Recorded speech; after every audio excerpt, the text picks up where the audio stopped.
I've had a lot of postal carriers. The only one who ever introduced himself was Fred. The only one that ever got to know me was Fred. And one of the things that we might talk about later, Cody, is when you really know your customer or client, it opens opportunities to increase their success. I think people think that, getting to know people is gimmicky, right? But it can be if it's done incorrectly. But really, as you get to know people, you see opportunities to build into them, invest in them, to create value for them. And it becomes a mutually beneficial relationship based on sincerity. This is the Business of Advice podcast, where we help good advisors become great business owners. Welcome back to the Business of Advice. Today, I am joined by an absolute legend in the field of leadership and motivation, the one and only Mark Sanborn. Give you a little background. Mark has spent 30 plus years developing extraordinary leaders. He's an international best-selling author and an award-winning leadership keynote speaker who has written 8 books, including the New York Times and international bestseller, The Fred Factor: How Passion in Your Work and Life Can Turn the Ordinary into the Extraordinary, which has sold over 2 million copies worldwide. Mark is also the leadership expert in residence at High Point University, which is how we connected. We are going to see him there in just a few weeks, actually, when we host our Advisors Excel Leadership Summit up at High Point. So, Mark, welcome to the Business of Advice podcast. Well, thank you for the kind words, and I'm very much looking forward to being with you at HPU. Yeah, it's going to be great. We have an amazing group of advisors coming up there. And Nito, I know, is a mutual friend, and it's been fascinating to see what he's built. Excited to see that and have you pour into him. But some of them are going to get an early snapshot of that with you also. So maybe I always like starting this off, but why don't you just tell everyone a little bit about your journey? What led you to dedicating your life to really focusing on leadership and teaching others? Well, God works in mysterious ways. I grew up on a dairy farm in Northeast Ohio, and because I was a rural kid many, many, many years ago, I joined 4-H. 4-H at the time was primarily a rural youth organization. Now For sure. I think there are more members in metropolitan areas than there are in rural America. But because of that, I ended up in the public speaking contest. I was not athletic, and I could memorize, so my club volunteered me to enter this speaking contest. And even though I'm 66 now, I can still remember thinking, how hard can that be? And I found out very, very hard. I was so embarrassed at how I performed that was the spark that got me interested in speaking. It's funny. I think if I'd done okay, I might be a dentist or an engineer or a lawyer today. I don't know. But I started entering speech contests because I wanted to learn how to speak. I didn't want to be embarrassed in front of a group. And that was really my entree into, or my entering point into leadership, because of all the things that leaders do, being a good communicator isn't enough, but it is one of the primary skills. The key is to have both the ability to communicate, but to have the substance behind it. And so I got interested in leadership, and later on, and as you and I were talking before the show, Scott McCain and I were both national officers in FFA, at the time called Future Farmers of America. I was national president, and those two things kind of combined to get me interested, in speaking professionally and B, in leadership development. And after I graduated from The Ohio State University, I spent 7 years in sales and marketing. That's my background, back when I had what I called a real job. And I've been speaking and writing ever since. It's pretty fascinating talking to you before that you and Scott both were in FFA and now have gone on to be, probably 2 of the most recognized, rewarded speakers out there. So a good training ground there for sure. Yep, So it was. And I know you're enjoying this year with Ohio State University. So they're looking good. Yes, yes, my alma mater. Yeah. Well, I told you before, you have our former quarterback at K-State, so I'm hoping he has a good finish to the season. He's a great kid. So Yeah, so far so good. Yeah. So when I think of you, your name, I think, is synonymous with the Fred Factor. It's the first thing that pops into my mind. That book, it's just become one of those legendary books. I think any time a book sells 1 million copies, but when you get into a couple million, that's just one of those books that everyone, I think, has probably read. So I'll ask you maybe what inspired the Fred Factor, and why do you think the principles of that, I would just say extraordinary service, resonate so deeply across so many industries, maybe so many different leadership roles, or put another way, what has made that such an iconic book? Well, the backstory is I was doing a lot of training when I first met Fred back in the late 80s. And I was a trainer for the Tom Peters in Search of Excellence program. One of the things that has always guided me, and I've shared with my audience, is that it's good to learn what smart people think. It's better to learn how smart people think. Mm. And so I studied Tom Peters, and I realized, that what really made Tom successful was he was story driven. He told these great stories with these wonderful points. He just didn't share wonderful points. And so I was lucky when I moved into my first home that I ever owned in Washington Park in Metro Denver. I got a knock on the door, and that was my postal carrier, Fred Shea. And Cody, if anybody wants to read the story called The First Fred I Ever Met, which is really kind of the core of the book, they can go to fredfactor.com, read that for free. But Fred was, and the reason I'll answer the question and tell the story simultaneously, I think the reason why the book has been successful is because Fred is an ordinary guy like we all are, an ordinary person. His job isn't, or at the time, wasn't high tech. He wasn't a CEO. He wasn't rich. He just took an ordinary job delivering mail and made it extraordinary. And I think what resonates with people is something that we don't hear nearly enough, and that is it's not the job you have, but how you do the job that matters. I talk to people, they say, I need to get a different job. Sometimes they do, but I always suggest before they get a different job to at least try doing the job they have differently, because work is a mutual effort between what needs to be done and how we do it. And all the great artists, musicians, business people, innovators have taken pretty common situations and ordinary moments and found ways to make them extraordinary. And that's really the focus of the book is how do you become like Fred? And Fred is a real person. This wasn't a fable. That's one of my, if I have a pet peeve, it's the people that think I made him up. He still lives in North Glen, Colorado. I still talk to him on a regular basis. But Fred never set out to get a book written about him or to get promoted or to get paid more. I mean, he was in a system that wasn't much of an option anyhow. He just did it because A, he thought it was the right thing to do. There's an antiquated concept. Yeah. And B, because he liked doing it. He once said to me, and I kid you not, he said, "Mark, doesn't everybody do their job this way?" I'm like, well, if they did, nobody would have bought the book, for the love of Pete. No, everybody doesn't do their job this way. Has Fred ever negotiated a royalty deal? Like that's where he missed out. So No, but I've tried to. Fred has a bigger Fred Factor swag collection than I do. That's nice. And it's a mutually symbiotic relationship. I'm gratified. He said next to the love of his family, this is the most important thing that has happened to him, because if he appears with me, I disappear. He's the rock star. I'm the backstage guy, and I'm always pleased when Fred gets the recognition that he deserves. Talking about him, what would you say are some of the key characteristics that make someone a Fred, right? If someone's listening to this, like what can they have in common with him that he did so well?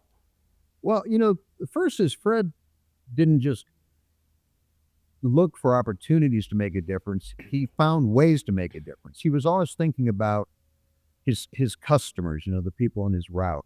A woman who called me after the book came out said, one day Fred was delivering my mail and I happened to be home and I went out to get the mail, and Fred knew my daughter had been going through some difficult times and he inquired how she was doing, and I told him I felt like a failure as a parent. He basically said, "Oh, I've watched you parent your daughter from the time she was little to now. You've been a great parent." And I don't think that was an exchange that took 20 or 30 minutes, but it literally changed her day, because she was feeling defeated.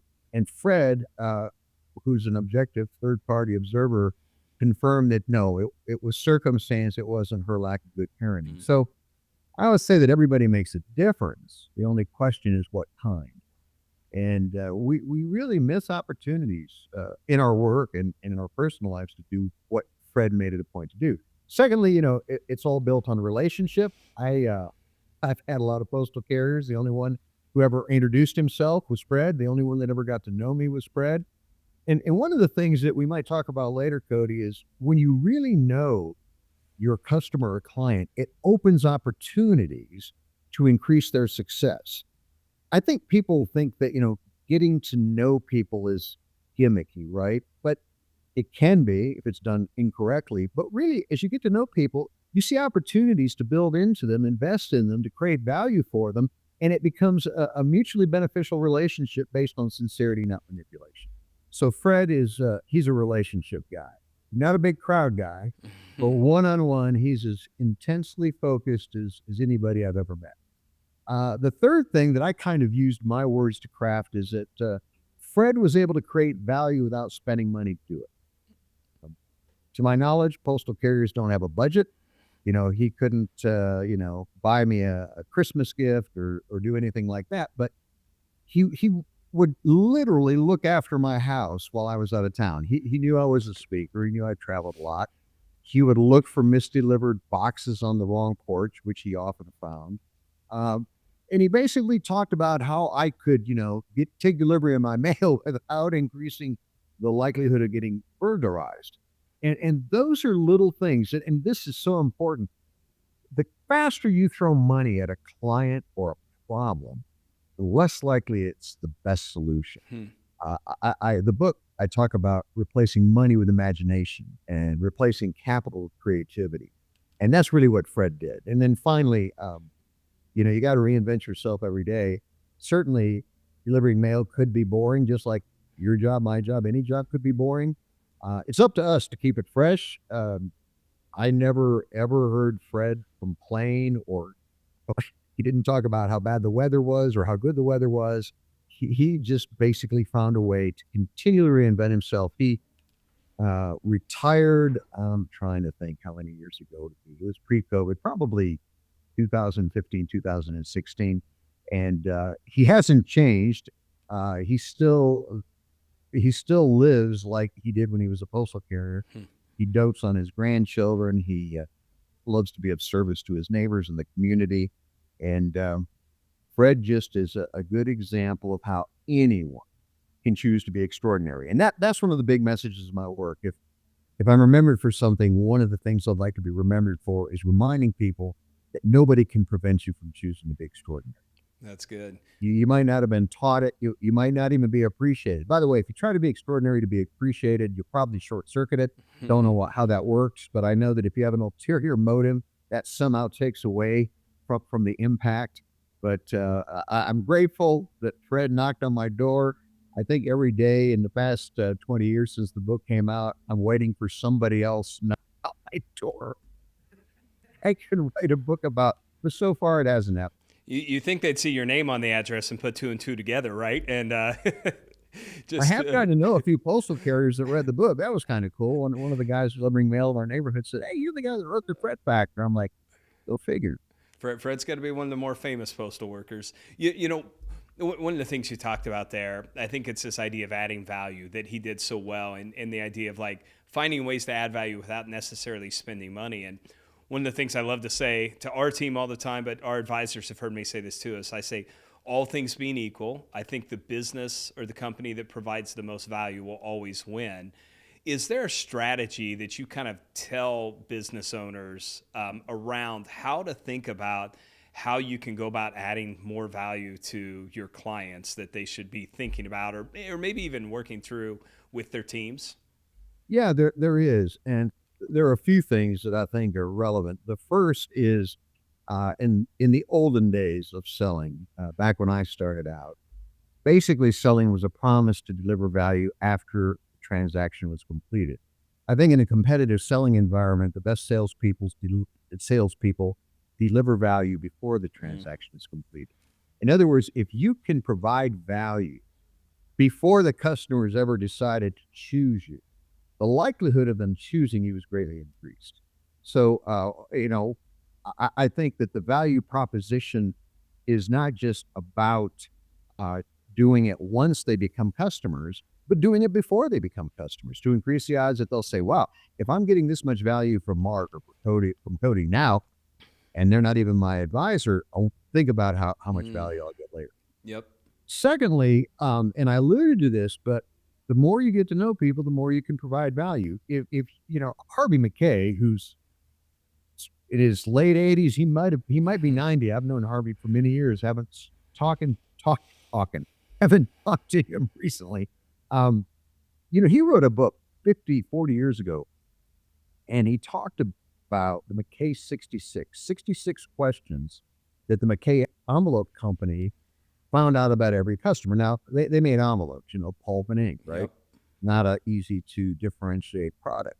But they knew more about their customers. They knew what kind of car they drove. They knew where their kids went to school, what sports they were in, what activities or hobbies they like. Now, when you know that, then it's easy to create value.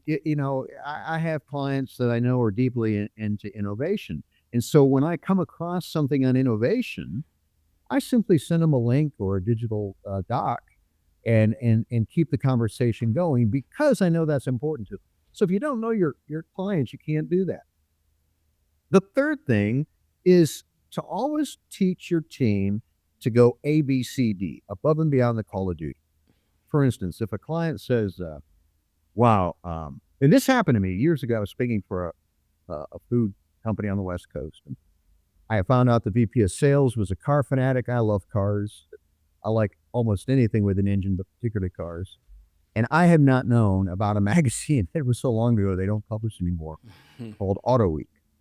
And so he said, oh, you need to read Auto Week. Well, the next day, I was overnighting and working with him the next day. He brought in a subscription form, a card out of the magazine, and I subscribed. I was a subscriber right up until they went out of business. Now, if I were to look back in these many years, I would have said, just subscribe for him. And that would have been even more powerful. Now, in this case, he was the client and I was the provider. So Yep. I'm not complaining that he didn't. But the things that cost so little to us mean so much to others. Like my brother's been in the restaurant business as both a broker and an operator for many years. He owns a brew pub. And although the numbers have changed, I know that even really expensively brewed craft beer, the hard cost isn't what they're charging. If they're charging you $5, $6, or $7, the actual hard cost is significantly less. On a domestic beer, it's probably under $1 a pint. Yep. Why is it then when you have a bad experience in a bar, a restaurant, a pub, whatever, why don't they offer you a free beer? And I can count on one hand the number of times that's happened to me. And here's the thing. To them, let's say it's $1 at hard cost. To me, it's a $7 Benny. And suddenly, I'm not only happy, I'm patient. But we get so caught up in this nickel and dime mentality that says we don't want to spend anything to make more money. I think, by the way, as an aside, one of the greatest opportunities any service professional has to get business is to A, solve problems and compensate people for the problem, or B, solve problems your competitor created. And we can talk more about that if you want, but that to me is very powerful. Is when you can solve a problem somebody else created, you probably won the customer's loyalty for life. That's good. Well, I think the other thing there too is in an era of, I own a few restaurants, in an era of it being so easy for people to go out and review, and it tends to be negatives, people like to complain maybe more than they like to post positives, like finding some simple solutions. And I think in that, when there is a mistake made or something goes wrong, those are the opportunities to really have an impact too. One other theme, and this is maybe, I say a lot of times, I think a lot of people listen to this podcast tend to be, maybe one of our advisors who own their business or in some leadership role. But I'm sure there's a lot of people listen that aren't in that, quote unquote, traditional leadership role, or they're not in charge. I think personal accountability is one of those other themes that's just kind of woven throughout that book.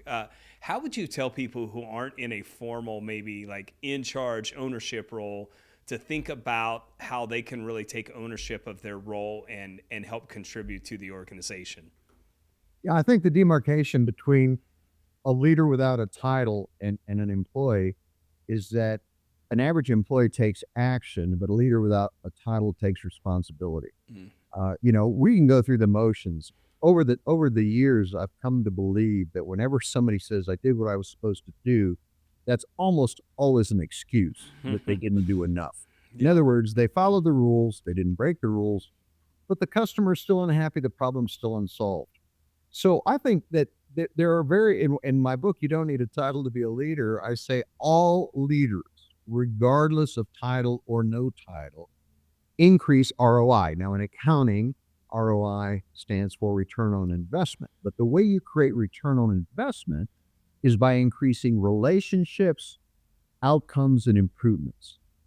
I have had a variety of 3,000 plus clients over the years, and I can't think of a single client that would ever say to an employee, you build a better relationship with a vendor. I don't like that. You suggested an improvement that was a good one. I don't like that. You enriched an outcome. That's not good. I mean, I say that because it's nonsensical.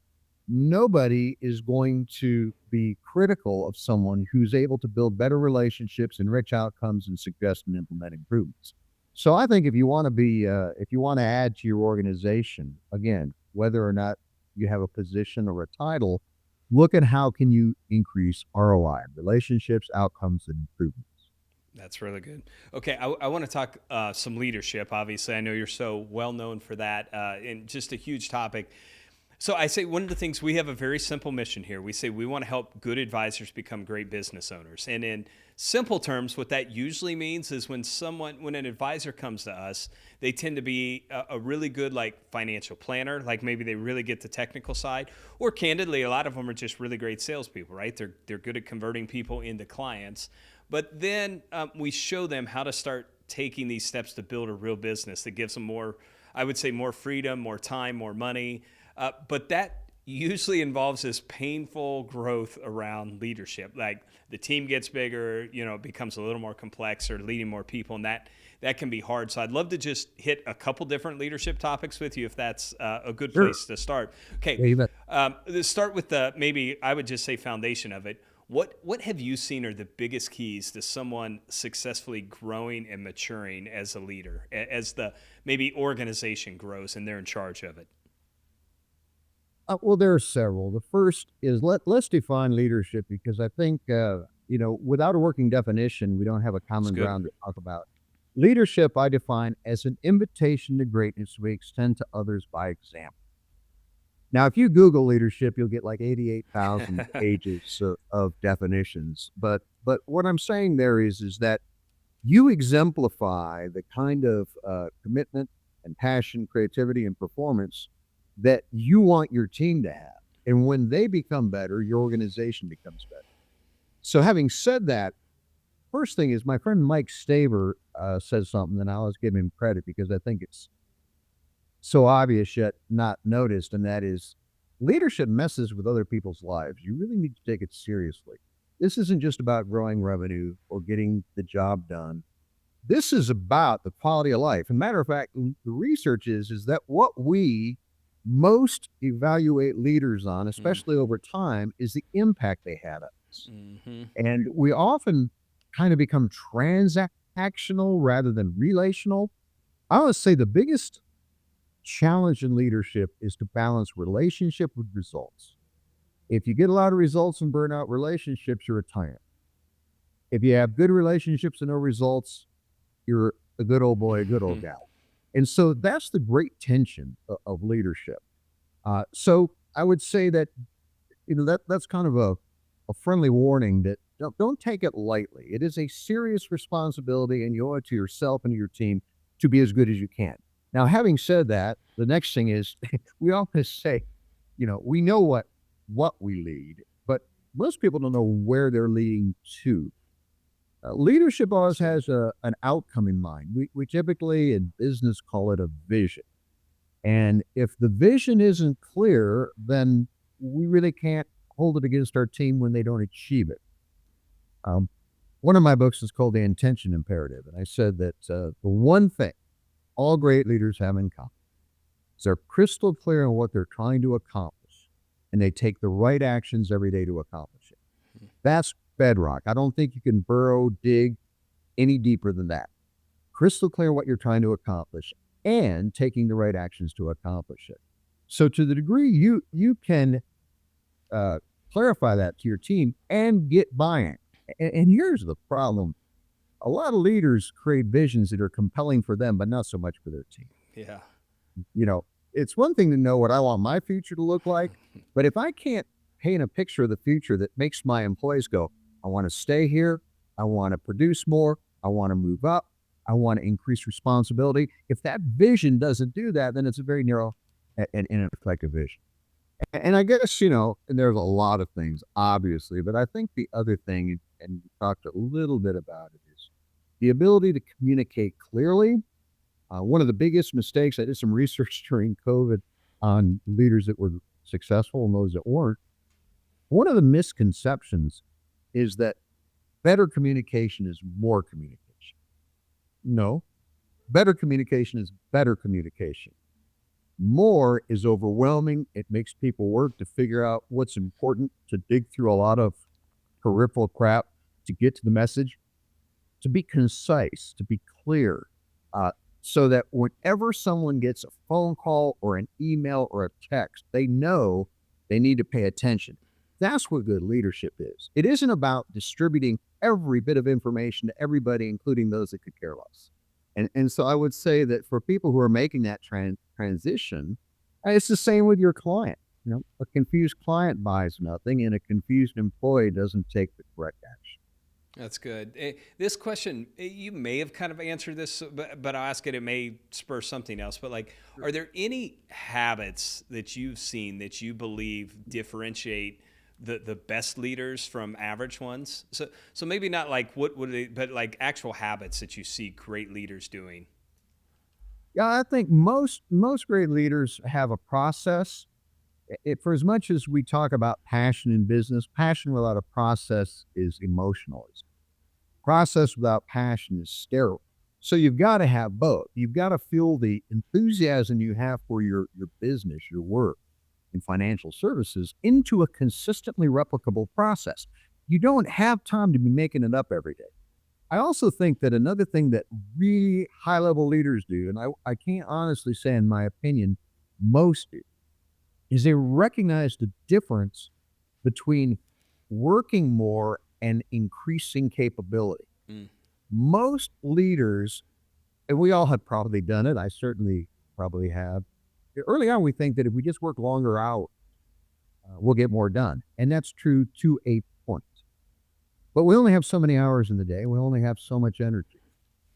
Capability is the ability to increase output by working the same or less hours.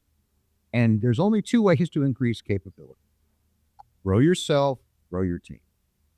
You grow yourself, that means that if you've got 8 hours a day and you were producing X, now you're producing Y because you've created leverage through learning. Growing your team means next to you doing it, and by the way, no effective leader does it all him or herself. That's not leadership. Yep. You do it through people. And if you're not growing your people, the only way you can grow your business is to hire more people. What would happen if you got 10 people on your team? What would happen if in the coming year, you help each of those 10 people become 10% better? You now have the output of 11, but the payroll of 10. And that's a powerful concept. And you and I have seen this a lot. People who are growing quickly, there's an inflection point where it's hard to get it right. Almost always you have to overhire and then cut back. Because if you underhire, then your growth curve. So I'm not saying this, I can't give you the algorithm for that perfect point.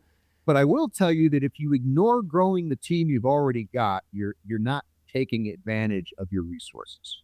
That's good. I love that increasing capability is so much more important than working more or working harder. So maybe a few transition ones, but are there any common mistakes that you see leaders make? And then if there are some, so as people hear this and they're like, I make that mistake all the time, any way they can go about correcting those? Yeah, well, that would be I wrote if anyone wants to Google, I wrote a blog about the mistakes leaders make. I can't remember where it's at. It's somewhere out there on the internet. But some of the common mistakes I would say would be top of mind, hiring fast and firing slow. Yep. That's a classic. This is not unique to me. I've done it, and that's how you learn not to do it. You hold on to people too long, and I've actually had employees say, "I can't believe it took you this long to let me go." Yeah, they were kind of like, "Writing's on the wall, but you're still letting me come in every day." And on the other side, though, we want to fill, a role, and we don't build a bench. We don't build a pipeline. And if you don't have, I would say you should hire people. You should have people to hire before you need to hire. Because if somebody quits and gives you 2 weeks and you don't have a pipeline, the best you're going to get is whoever was available in 2 weeks. So that's a big one. I would say, confusing control and delegation. The way you maintain control through delegation is you delegate results, not processes.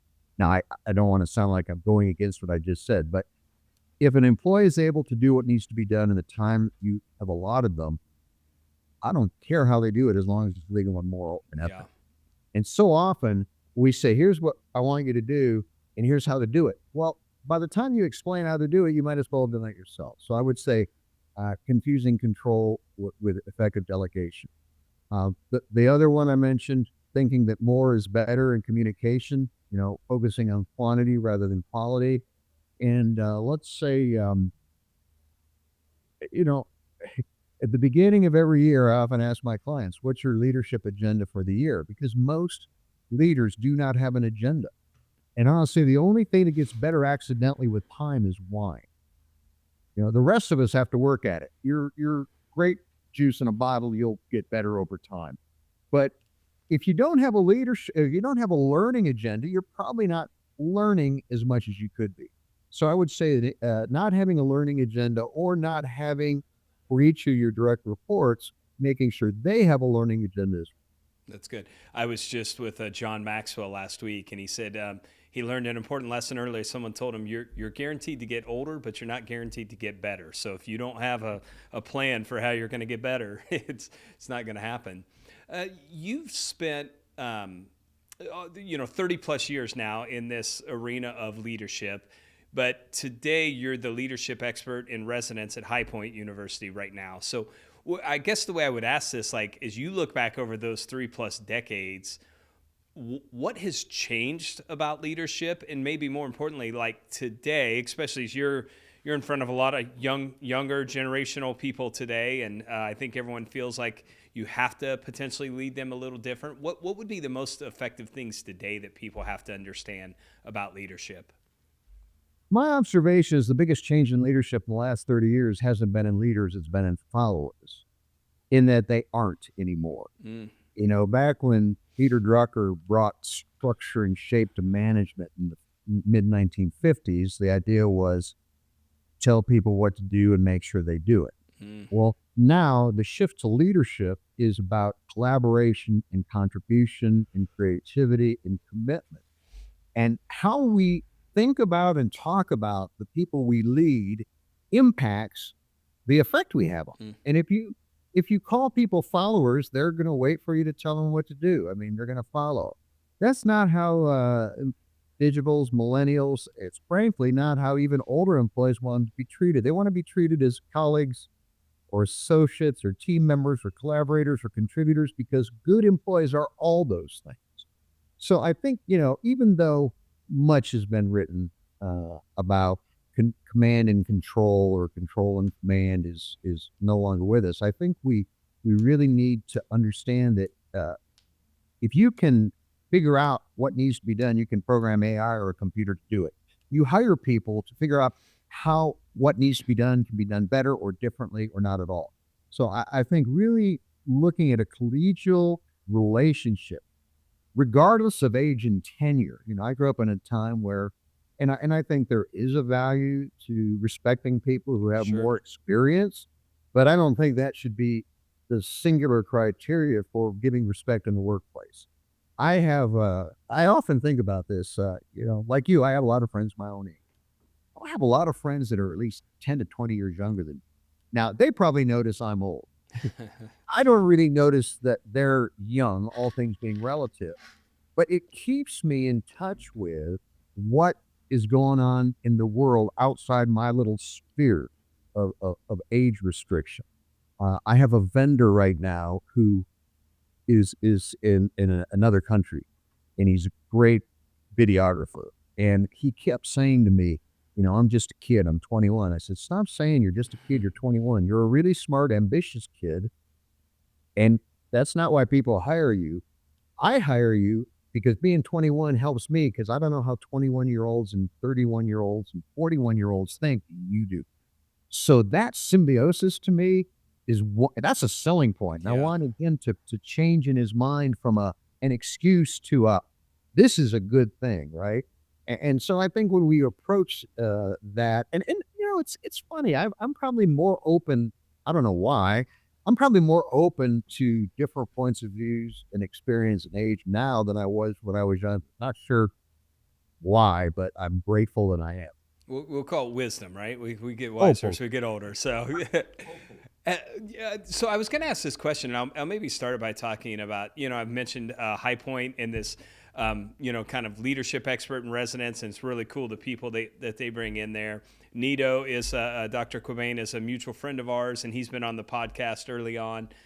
The way I was going to ask this, and I'd love you to talk about him a little there too, because what just fascinates me is for him to have such a big vision of what he wanted to accomplish when he took over at High Point, and then to set about accomplishing it is pretty remarkable. The question I was going to ask you is, as you think about all the leaders that you've worked with, are there a few that really stand out? And if so, what made them different? So I'll ask that question, but obviously you and Dr. Quabain are really close friends also, and you've seen what he's done at High Point. Any things that stand out about him there? Yes, there are. And I think that they're transferable truths. And the first is that all business is personal. I grew up being told, don't take it personally. It's just business. All business is personal. It involves our time and our money and our well-being. I don't know what's much more personal than that. And I think, and Dr. Quabain, who I've known as Nito for over 40 years, and first of all, he is unequivocally, in my opinion, one of the highest level, best thinkers I've ever known. And I've learned a great deal, again, not just from what Nito thinks, but how he thinks, because how you think about things can be transferred from a university to a business, to a law firm, to a whatever. But I think great leaders have the ability, and not everyone has it. I think it's the big disqualifier for effective leadership. They have the ability to take a personal interest in the people that they lead, the people on their team. Not just from I want to get to know you so you can get your job done, but you really care. And I've always said, if you really aren't interested in other people, it doesn't make you a bad human being because you've got other strengths, but it's going to keep you from being a really, really good leader. So first of all, I think that leaders are personal. The kind of leap from being just a leader to a true influencer is that people go from being interested in you to invested in you. They make the time, to give you feedback. They give you feedback or ideas unsolicited, not just when you ask. If they see a chance to help you, they help you. But they don't wait for you to ask for help. And then, the ultimate, I think, he's the great leader. And I've been personally influenced by some people. I could name 3 names right now that nobody on the podcast would ever recognize, but they were dramatically instrumental in my life. And that's the important thing. Again, we remember leaders by the impact they had on us. And these were 3 people who built into me, helped me see more than I saw in myself. That's another thing I want to make sure is that most people don't see their own potential. It's kind of like we're so close to it. So when you can see the ability and potential in others they don't see, and you can bring that out, you've done them a huge service. But then kind of circling back to the High Point University where Nito graduated way back when, his vision was it Goethe said, make no little plans. They don't have the power to disturb men's souls. What Nito and his team do at High Point stirs everybody's souls. And to me, the fundamental shift at High Point, or at least one of them, is Nito reinvented High Point as an institution of higher success, not just an institution of higher learning. They position themselves as the premier life skills university, life skills. Yeah. And I've heard Nito say, if you want to get the wonkiest, highest PhD and whatever, and he'll say, go to these universities. If you want to graduate able to succeed in ways that you hadn't thought you could come to us. Mm-hmm. And that practicality to me is brilliant. And this is not, isn't it funny, Cody, how in retrospect, everything seems obvious, right? Yeah. Any university for the last 100 years could have done that, but nobody did until Dr. Cubain became the leader at High Point University. And if somebody listening, I wrote a case study. The data is outdated because they're growing so doggone fast that I can't update the data enough. But in my book, The Intention Imperative, I wrote a case study about High Point University. That also, by the way, is available on my blog. Just Google High Point University and they can get that chapter for free. I'm not doing an overt sales pitch. Although if you want to buy my books, Yeah. trust me, I'm happy if you do. But I would rather you learn about High Point University because they are truly an exemplar of transformation. Well, it's what I told you. We're excited to have. We're going to have a good group of advisors going up there here in a little under a month. And I told you before we started, that was part of what I'm hoping they'll see is like how do you have a vision for something so big and then set about actually accomplishing it. And I know the first time Nito spoke for us, two of our advisors scheduled visits for their kids to go see who were looking at college and ended up having their kids go to High Point University. So he's good at casting that. So, I'm on and by the way, one of the reasons I'm delighted to be doing this with you is because I'm on the board of a financial services firm we're building here in Denver. Oh, nice. The founder, it's his second start. He sold his first firm, did very well, and he wants to do it again. And I'm delighted to be on the board. But I was talking to him because his son is now going to High Point as well. And when a year ago, when his son was looking at, or a little over a year ago, universities, I said, look, just go to High Point. Trust me on this. He's the kind of friend that just on the fact that I said, trust me, because it wasn't on his radar, right? Yeah. And not only is his son loving it, but now the founder of this firm, and this is interesting, he wants to take an active role in helping to build the university. Mm. If you can build a business so exciting that other people want to be a part of it, you've done an amazing thing. And I think people that appreciate excellence and the extraordinary, when they visit High Point University, there's a part of them that goes, how can I be a part? Yeah, that's cool. It's like I told you, I tried to get my son to go there, but he really wanted that, Division I football team to get to go watch. So, Dr. Cubain said, write a big enough check, we'll make it happen. So, final question, maybe I kind of want to ask you, just in this leadership role. I see, and you were talking about this earlier, and it's just that kind of personal connection and caring. I say all the time, like our advisors are, not only do I think they're the best advisors in the country, but I think they serve a role that is a very noble role. I said this a lot on this podcast, outside of maybe a primary care doctor or a pastor or, someone like that. Our advisors probably know more about their clients, their personal lives, their health, their family than anyone else out there. They're often the first call, that someone makes when a loved one has a difficult diagnosis or passes. How, as a leader, do you help your team understand just how important, especially because I think in our industry more than any, that human touch and that caring part is, and how would you just get your team to really buy into that?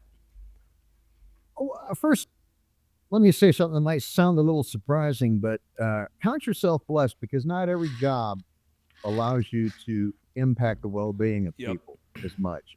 I'm with you. I think there are three things that affect the quality of our lives. Our spiritual well-being, as you mentioned, physical well-being, and our financial well-being. That impacts everything about our lives, the opportunities we have, the impact we have, the relationships we have. And most people are busy, go back to the Fred factor. We're ordinary people doing ordinary things. And we don't have the time ourselves to really know how to be physically healthy. We go to doctors, or we go to the gym, or we hire a personal trainer. We don't necessarily understand the deeper questions. So we pursue a church, a priest, a pastor, a rabbi, whomever. But the financial part is, and your advisors are more familiar with the data than I am, but the average American is last research I saw 2 paychecks away from insolvency. So if you can help people, here's to me the big thing in sales and service today. Sales and service should add up to greater success. If you think that what you do, and the primary thing is to increase the financial well-being of the people that you serve. But if you think that's all you do, you're missing it. Your job, my job, is to increase the success so that at the end of the day, when somebody says, are you more successful or less successful since you started working with us? Whether the That's market good. was down 8% or the market was up 11%. See, I don't think people go, I have a financial advisor who saved me a lot of money in a down market. Now, it was still a down market. Don't get me wrong. He wasn't a magician, but he saved me a lot of money that I would have lost even more in a down market. So at the end of the year, if he says, well, did your advisor make you money? Fine, indirectly. But if you said, are you more successful? Dang right, I'm more Yeah. successful. I have more of my assets left. And so I guess that would be my challenge is the easiest way to define leadership. And I gave you a definition a little while ago, but leaders make things better. Mm. Whether you're in financial services or education or healthcare, if you can increase through your channel of influence the success of the other person, they don't go, well, I only want you to give me financial success. I only want you to give me spiritual success. I only want you to give me physical. Anything you can do to increase that success will be credited as value you create. I love that. What a great definition of leadership. I think, too, you said something maybe at the very beginning of this conversation that I'll just revisit, and then I want to jump in and ask you these kind of lightning round questions here at the end of this. But just, I think everyone understanding that being in a leadership role impacts so many people. And I've heard it said, when a leader fails, there's consequences to other people around them. And so I just, being able to put yourself in a position where you can look back and say, like, people's lives are better because you're leading well is just a great, I would say, a great legacy that I hope everyone really works towards. So it's a good way to say it. Okay, ready for some lightning round questions. Just they can be quick answers here at the end. I've really enjoyed this. Look, it's going to be so much fun up at High Point too. So that'll be a great time together. Okay, first one. As you look back, I always like to use COVID as the starting point because I think COVID made everyone maybe reevaluate things, life, whatever. But is there a lesson that you took away over the past or maybe learned over the past few years that you feel you'll carry forward for the rest of your life? The lesson, there are two lessons. One is, and it's something I kind of knew, but I didn't have necessarily the words to communicate it as well, is that extraordinary is a choice. You don't have to be extraordinary. It's America, or wherever you live, we have the freedom and choice. And if you want to choose to be average, that's fine too. But as Peggy Noonan once said, normal is overrated. If you can be more, why not? Extraordinary is a choice. The second thing is that I believe, when my brother, the restaurant guy that we talked about offline, when he graduated from high school, I remember I wrote this in his card, his graduation card. I said, whatever you choose to do, be the best one of those things you can be. Because I didn't know what direction he was. He was a football player. He played college ball briefly, and I didn't know if he was going to pursue sports. He's pursued a number of businesses.